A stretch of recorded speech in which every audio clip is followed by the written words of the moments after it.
What's up, Knicks fans? Welcome to the Monday edition of Knicks Latest. Tonight is game one, but before we get into that, make sure you subscribe, make sure you like, make sure you comment. I want to use your comments for future videos. I want to know what you think going into this Knicks Celtics series.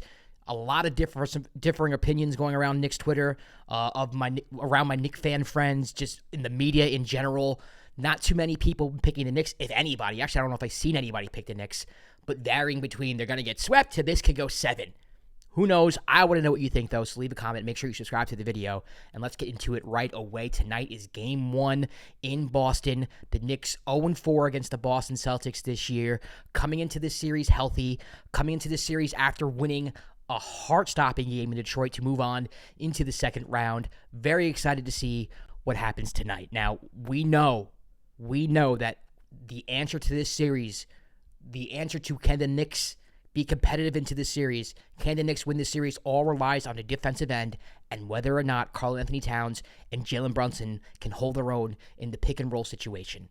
Before we even talk about Jalen Brunson going off on the offensive end, Karl-Anthony Towns contributing more than 10 points like he did in Game 6, Mikal Bridges being consistent, maybe Deuce McBride coming off the bench and actually adding some offense. Before all of that, and those are all important things, we have to know, we have to look out for the pick and roll, the pick and pop with Kristaps Porzingis, putting Karl-Anthony Towns in there. And if it's not Porzingis, it's going to be someone else who Cat is guarding. Getting him in the pick and roll, pick and pop situations, and when Jalen Brunson's put in those pick and roll situations, how he responds to if they switch.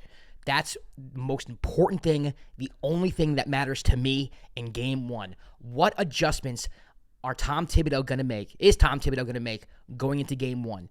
What are we going to see that's different than what we saw in the regular season? Because what we saw in the regular season is not going to win a game in the playoffs.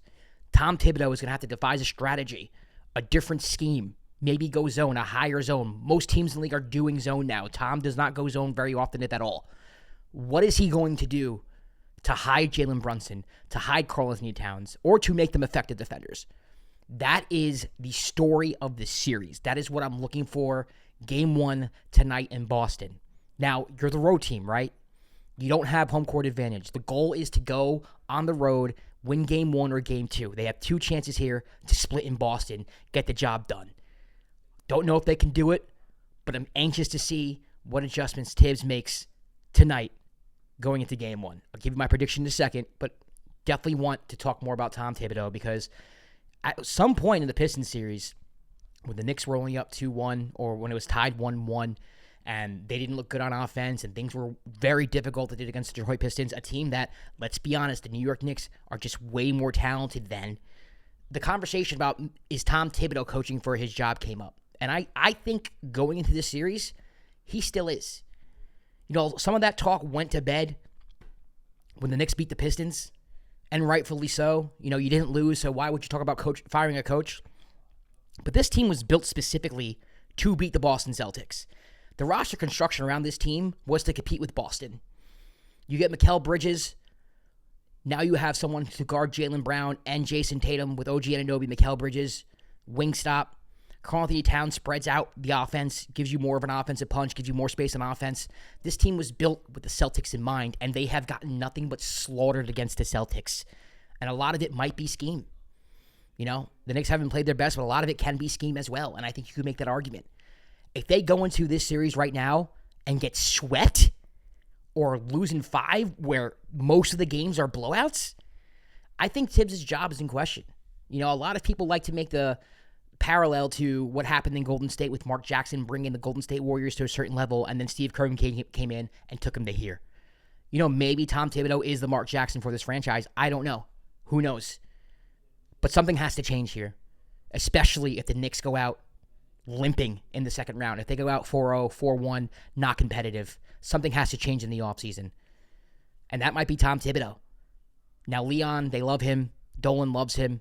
Good relationship in the front office, but they got to save face, too. Leon's the one who pulled the trigger on sending Julius Randle and Dante DiVincenzo, who was a fan favorite, over to Minnesota, and look what they're doing over there. I mean, we're not an NBA podcast, because I can talk about what the Timberwolves are doing over there. It's looking good right now in Minnesota. You know, Leon's the one who did that. As much as he loves Tibbs, he might have to fire Tibbs to save face. Just very interested to see where this series goes. I think a lot of storylines can be formed, whether or not the Knicks are competitive or not. If they lose in Game 7 in Boston by 4 points, there is conversation about, hey, we almost did it. Let's retool a little bit, revamp the bench, go back at it, let Tibbs get another shot. I think it's well-deserved.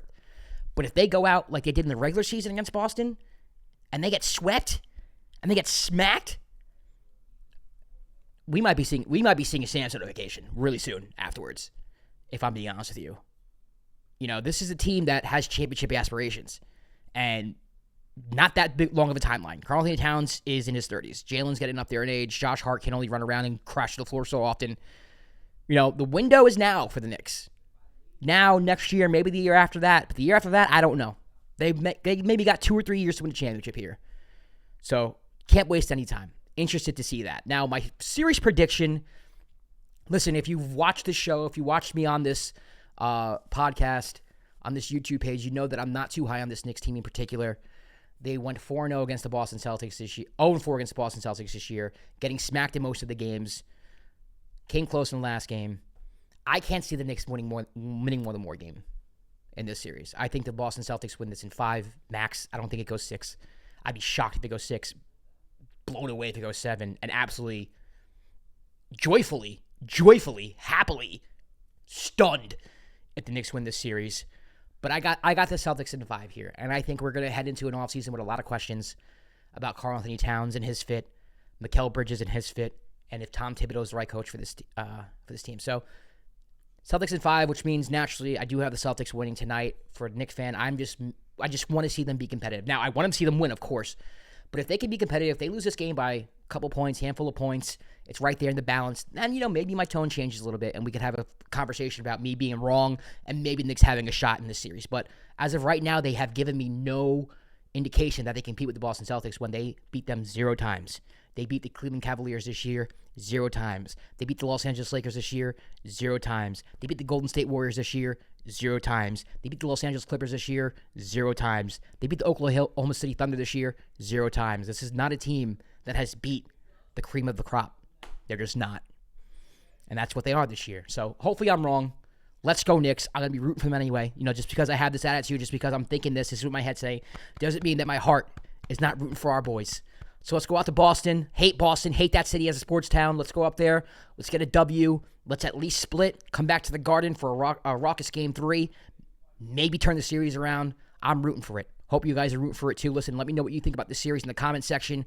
Make sure you subscribe. I'll see you tomorrow for another edition of Knicks Latest. Peace.